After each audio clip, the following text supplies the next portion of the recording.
Hello and welcome to the B section for Albeniz's Asturias Leyenda Prelude. We get to check out all the flamenco, Moorish, Arabic influence that is in this piece. So keep an eye out for that Phrygian A sharp. Alright, let's just dive straight into Asturias Leyenda Prelude by Albeniz. Welcome to this fantastic flamenco Phrygian based opening. We are definitely in the heart of Cordoba, Andalusia here. Alrighty. Octaves on that melody. There are many different ways of playing this, and you'll see many different players play it many different ways. So my preferred way is 1 and 3 across strings 1 and 4, down, open B, and then up into the D across 1 and 3. Stanley Yates' preferred version, which I really like as well, uses an open B to begin with, then the A, back to the open B with the open string. So there's less shifting in his one, which I really like. So that's a great alternative. The only reason I'm used this one, that 4th string tone, you just can't beat it. And so I prefer using 4th string tone with quick shifts and only that open B in the middle there. The choice is yours. So here we go. Ornament coming up. So it's 1, 2. And then we're into our first chord, 7th fret full bar, down to the D sharp, P-I-M-A, to the F sharp. We then repeat.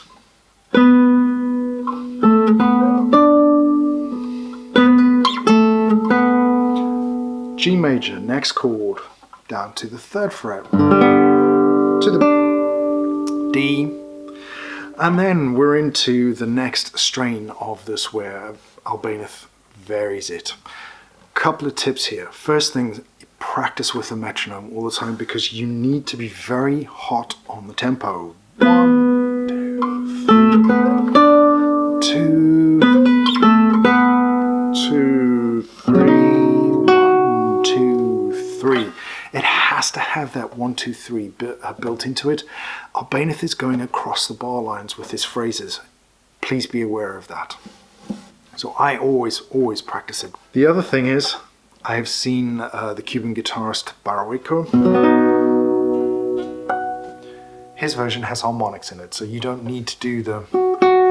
I'm sticking to a purely traditional version here. Alrighty, welcome back to the variations. So again, octaves. But this time we're going to get that Phrygian note down to the A sharp, and then you're going to float down to the G, A sharp again, so that is a 1/4 ornament, F sharp, open E, and then there's a couple of ways of playing this. I prefer G to F sharp here, because again I'm going for that thick tone, but you could, if you really wanted to, stick at that point.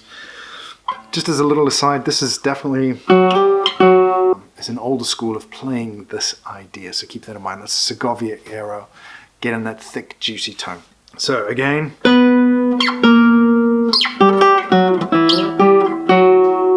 and then we're into B major again. I'm using it down at the second position just to get a different tone, but you could come back up to 7. And you can hear the difference clearly there. The finishing phrase. B, C, B, A sharp, skip down to the F sharp, back up to the G, ornament, A sharp ornament, F, E, G, F. So that's quite a lot. If you need to,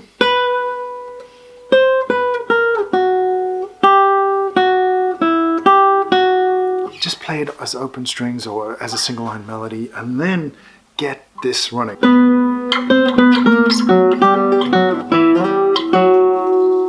then obviously notice my slide in there to make it really juicy, and then we're into this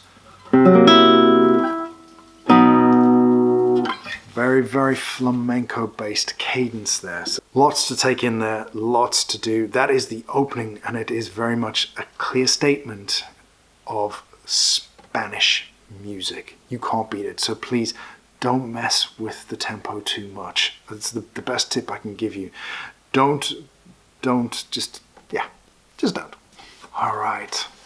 In all Albeniz pieces, there is always moments aside where it's kind of like you've wandered through a garden and you find a little tiny statue, or you found a little nook or a cranny here.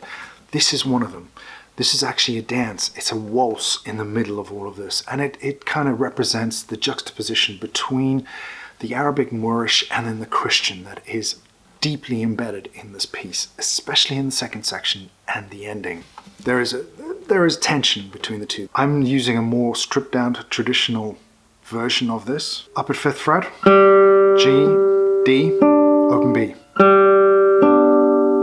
So that you can come down to the F sharp, C natural, E flat, D, hold that C on. So I've seen versions with an A flat in the bass, but then you might as well, you need to put that low G in, so be careful with which arrangement you're doing. Then we're back to G, D, open B, high B. 1, 2, 3, down to F sharp again. This time B, A sharp again, there's your Phrygian, and then D sharp, A natural. D sharp is going to lead us up to an E. So be very, very clear about that. So this first little phrase,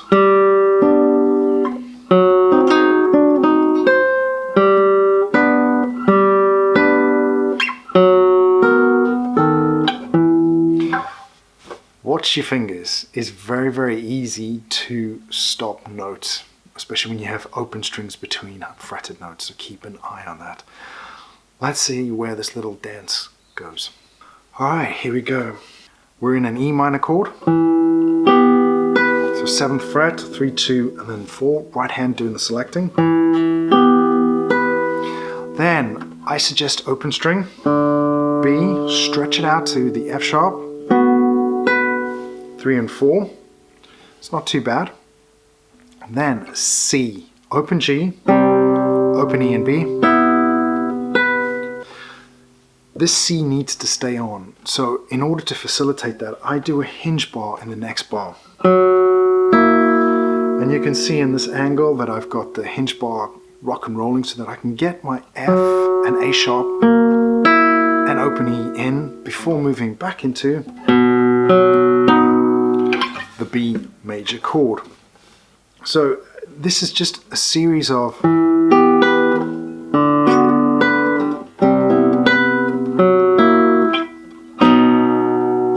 lovely series of chords, right hand doing a lot of the work. Very, very, very, very careful selection with your right hand. Let's check all of this out in slow motion.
thank you very much for staying until the end.